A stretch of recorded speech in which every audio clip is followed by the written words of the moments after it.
का बहुत बहुत धन्यवाद करता हूं कि आपने समय निकाला और बड़े गंभीर विषय की जो कश्मीरी माइग्रेंट हैं उनके बारे में आज मैं बात करने आया हूं। और आपको याद होगा कि 21 तारीख को मैं यहाँ जम्मू आया था और बड़ा हमने मंथन किया था कश्मीरी पंडित समाज के साथ कि वो कैसे घर वापसी जाना चाहते हैं। आपको ये पता है ये 34 साल पुराना विषय है और 34 साल सिर्फ जितने भी राजनीतिक दल थे उन्होंने सिर्फ इस पर राजनीति की है। खैर उनका काम है राजनीति करना।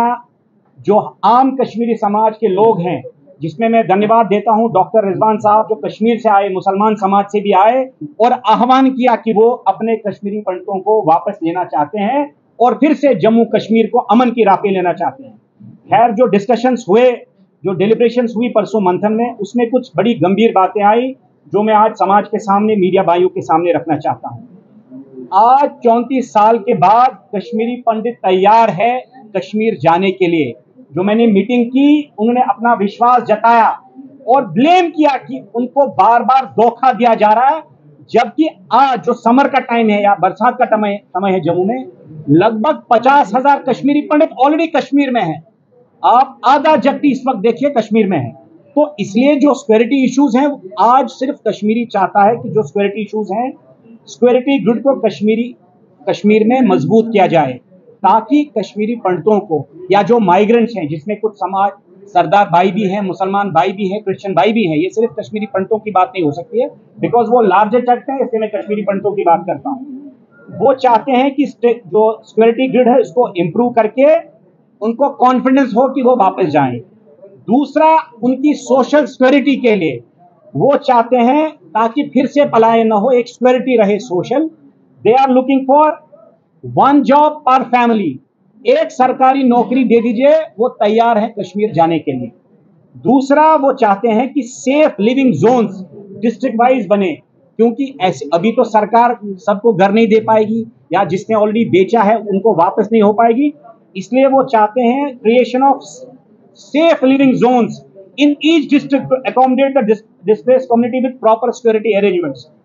दूसरा, वो चाहते हैं सेपरेट यूनियन बजट कश्मीरी पंडित के लिए हो या कश्मीरी माइग्रेंट्स के लिए हो, ताकि उनकी जो भी रिक्वायरमेंट्स रहेंगी over the period of time, क्योंकि ये एक दिन का समय नहीं लगेगा, इसमें सालों लग सकते हैं, एक सेपरेट यूनियन बजट रखा जाए।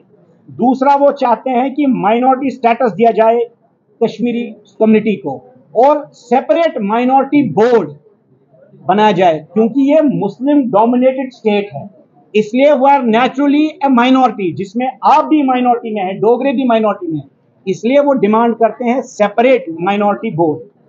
दूसरा, वो चाहते हैं कि सरकार जो गवर्नमेंट ऑफ इंडिया है एक एम्पावर्ड कमिटी बना rehabilitation. It has been unanimously decided to formulate a Kashmiri Pandit action committee.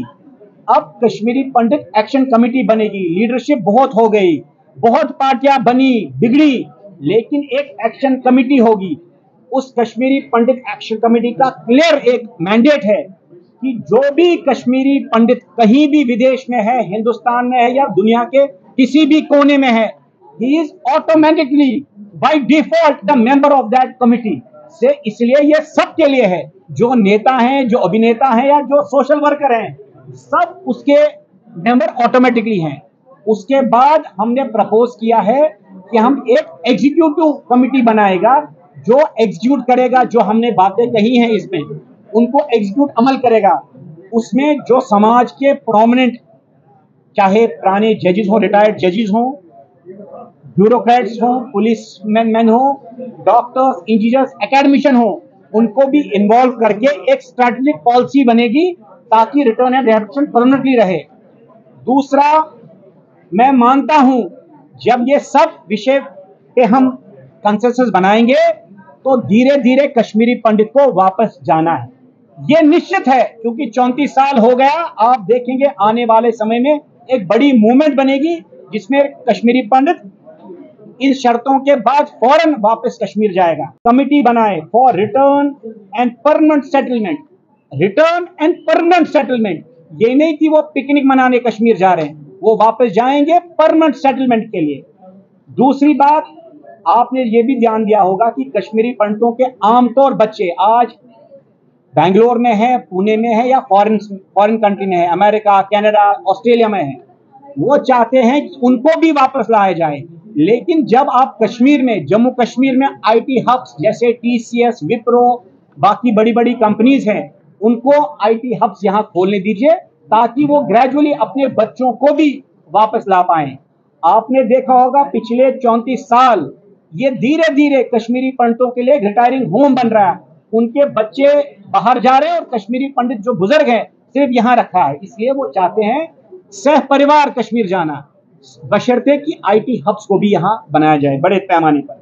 और जो ओवरेज यूथ हैं उनको सॉफ्ट लोन्स और सरकार में रिलैक्सेशन पॉलिसी बनाई जाए।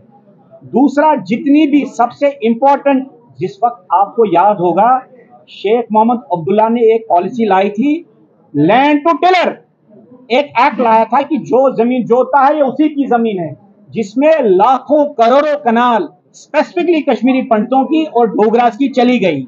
इसलिए वो चाहते हैं इसी तर्ज पर वो एक और एक्ट लाएं कि जितनी भी सेल्स 1989 के बाद हुई है उनको नल एंड वाइड की जाए, वो चाहे कश्मीरी पंडित की हो या माइग्रेंट की। जो रजिस्टर्ड माइग्रेंट रिलीफ कमीशन में है उसके लिए ये नल एंड वाइड डिक्लेयर किया जाए।